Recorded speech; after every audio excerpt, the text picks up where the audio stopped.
So let's get to this here. I saw this story yesterday. So Michael Malone was fired by the Nuggets, and there is a report from Sam Amick of The Athletic that Russell Westbrook may have been the reason why. That his desire to keep playing Westbrook instead of 25-year-old Jalen Pickett, where he had played much better than Westbrook at times, caused them to lose some games they shouldn't have lost. They dropped like 7 of 10. And that they believe he may have been the reason why they moved on. They lost that game the other night to Minnesota because Russ. Yeah, he picked up a foul like late. The 60-point triple-double. Yeah. Russ blows the layup, and then he comes back down and he fouls on the 3. And so this is still one of the crazier stories that I can remember with a coach 3 games before the playoffs. Why tie yourself to Russell Westbrook in 2025? It's like, this is what I'm going down in with. 2013, sure. Yeah, but I mean, 2025, you're going, I want to hitch myself to Russell Westbrook. It's like, this is the job. This is the take that I'll go down with. This is what I'm wanting right here. That's just bizarre to me. Yeah, it is bizarre. It's strange, but that's what they are. Now they got their first win. If Jason Kidd quit at the end of the season, which he might. Would you be interested in Michael Malone? Yes, I think he's a really good coach. PJ Carlissimo said the other day, like, this dude is not a good coach. He is a great coach. Like, he is fantastic. No, I think he's really, really good. I would sign for him in a heartbeat. Yeah, how would he interact with Mavericks front office or anything else? I don't know. Does he like eat nothing but players? Yeah, does he eat nothing but vegetables like Nico wants? Yeah, that's what Nico wants. It just kind of depends. Yeah, with no seasoning. Because that's calories, and that's going to make you gain weight. He wants 0 calories. Pepper only, just pepper. Yeah, he wants 0 calories. He wants you to greet him in the name of his Lord and Father Kobe Bryant, and say all that stuff. That's all Nico Harrison wants from his employees. What did you see on the Athletics website? Dude, this is a really interesting article here from the Athletic. Sam Amick and David Aldridge worked together on this, and it's kind of an inside look at how Mark Cuban was cut out of the decision-making tree in Dallas. Mm-hmm. But in the process of it, you start to understand a little bit more of the things that pushed Nico Harrison didn't push him, the things Nico Harrison pushed for to move on from Luka Doncic and some of the fallout from that, and gives us a better look at Patrick Dumont and how things have come together there for him. When the Dallas Mavericks left for the longest road trip of their season in late January, the team's franchise player wasn't with them. Luka Doncic had suffered a calf strain in a game on Christmas Day and still wasn't right more than a month later. The sliding Mavericks wanted Doncic to continue his rehabilitation around the team during their 5-game, 10-day road trip. But Doncic preferred to stay home and work with his medical experts. Front office officials tried to communicate with Doncic about a plan to get him back on the court, but discussions between the two sides were spotty. Doncic believed he had suffered the calf strain by trying to come back from a previous injury too soon. His group decided it didn't make sense for him to be with the team. Not only would plane rides invite a possible setback, but he would also be able to maximize his workouts in Dallas rather than going from city to city during the trip.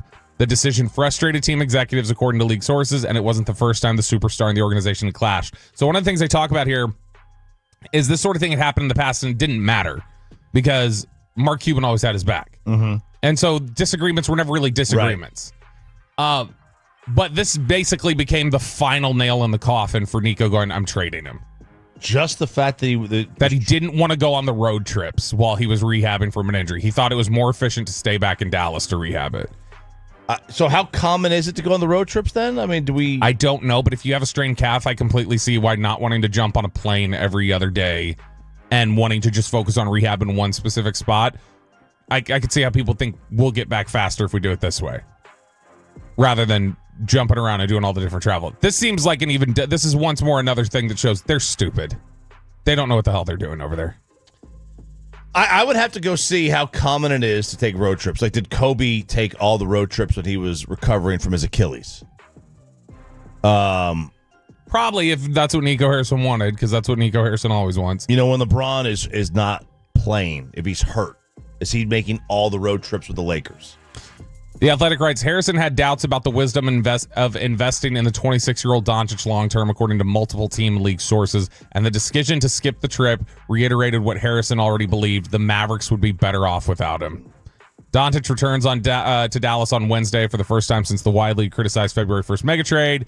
This was written the day before the Mavericks game. It says the Athletic spoke to more than 10 team and league sources who were granted anonymity to be able to freely discuss the deal. Much of the post-deal criticism has fallen on Harrison, the former Nike executive who worked closely with Kobe Bryant. Harrison sees the basketball world through Bryant's singular Mamba mentality vision, and he believed that Doncic's off-the-court habits, including his lack of conditioning, would cause him not to realize his full potential. Harrison reported directly to Mark Cuban at first, but after the Doncic trade occurred, it became clear which of the two had the decision-making juice now.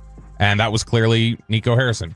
On February 2nd, this is still wild to consider. On February 2nd, Harrison made his only public comments about the Doncic trade, citing culture and defense as the rationale behind his decision. 1 week later, Mavericks governor and Sands Corp chief operating officer Patrick Dumont spoke publicly about the move for the first time, telling the Dallas Morning News, "If you want to take a vacation, don't do it with us."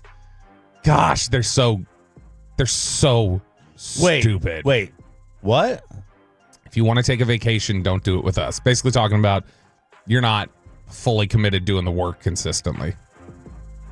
If you want to take it, like, is he saying like him not going on the road trips was him taking a vacation? They're saying that was when he mentioned that, because we all played the comments at the time, that was a reference to him not being on the road trips with them. Yeah, that's not a vacation, dude. Like, is he in Cabo? Right. If he was in Uptown at a massage parlor getting his calf worked on, that's not a vacation. That's rehab. I mean, that's their issue. They cannot see things other than through the lens of what they believe is absolutely like, nope, this is our standard and this is the way it's got to be done, and so this be is it. Criminal. No, this is criminal. Criminal negligence. The Mavericks didn't trade Doncic because he chose not to accompany them on a trip, but as Dallas set out for the 5 games in 10 days, Harrison chose to continue the secret discussions he'd already begun with Pelinka. After the Mavericks split their first 2 games of the trip, beating the New Orleans Pelicans on January 29th and falling to the Detroit Pistons 2 nights later, Harrison recommended pulling the trigger. Dumont agreed to it. People who have worked with him in his other businesses said he is known to trust those he has empowered. He wants to understand his employees' thought process before a course of action is taken, but more often than not, he supports his lieutenants' recommendations if they have more expertise than he does. He trusted Harrison, who he believed had amassed more than enough intelligence over the last couple of years to make this choice. I don't know how many teams, quote, I don't know how many teams saw the same thing Nico saw, a league source not involved in the trade discussion said. And then the other pieces, the PJ Washingtons that he put together, they go to the freaking finals, right? So I don't know what you think of your general manager and your few months experience with him, but you probably think he's got a gift that he's good at this. So that was one of and they talked about how the finals really underscored for Nico how upset he was with Luka. When he saw Luka struggle against Boston, it said the finals reinforced Harrison's concerns about Doncic's maturity, and less than 8 months later, Doncic was with the Lakers. Mavericks fans have been unceasing in their criticism of both the idea and execution of the trade. However, Harrison has held firm. Franklin, injury attorneys, fan text 877-881-1053. It wasn't a mega trade, it was a mega giveaway. Lakers were his choice the entire time. I don't care if the Mavs leave unless ownership changes. They do not care about the fans. I've heard nothing from Michael Finley. What did he have to say about this? Lucas said it's time to move on. Stop turning to First Take. It's really hard to listen to. Like, stop talking about the Mavericks. Nobody cares about the Mavs anymore. They are a waste of a segment. Any chance Nico is paid off by Pelinka for this trade? I don't think so. Wow. Dude, some of the stuff that's in here, they talk about Patrick Dumont.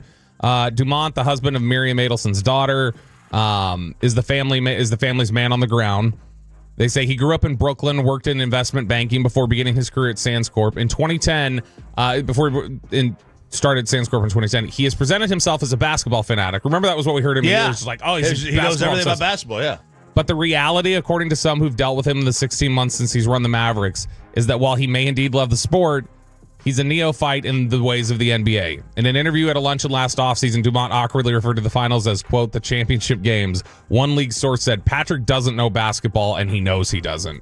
I don't care because of the championship games. You should. If I called the World Series, instead of saying we got to the World Series, if I said we got to the championship games, you would be like, that guy doesn't know baseball. I think you're reading into it. No, dude. I think you're reading into it. No, hell no. We all call it's the Stanley Cup. It's the NBA Finals. It's the World Series. It's the Super Bowl. If you call any of them the championship games, you don't know what the hell you're talking about. You don't have to say he made it to the Stanley Cup. You can say he made it to the finals in hockey. Fine, the finals, but not the championship games. Nobody calls it that. I think you're just. Who cares? I think. Who cares? I think it's an indicator he doesn't know what he's talking about. I don't think that's an indicator of anything. Let us know in the fan text if that's an indicator. 877-881-1053. 877-881-1053. Is that nitpicking or does that show the guy doesn't know what he's talking about? He doesn't know. You call it the championship games, that's ignorant. And he is ignorant. Completely. Patrick Dumont's a moron. I'm not sticking up for Patrick Dumont here. But I will make that perfectly clear. I'm just saying, like that. I think I don't give a crap about that. What you call it. You know what's they say? According to team sources, Miriam Adelson has been at 2 Mavericks events this entire season. She was at a preseason dinner. She spent largely engaged in conversation with Kyrie Irving and the Christmas Day game against the Minnesota Timberwolves, which was the last time Doncic wore a Dallas uniform. Absolutely. This whole thing here is just the more and more every time a story comes out, the more you're just disgusted by this team, this organization.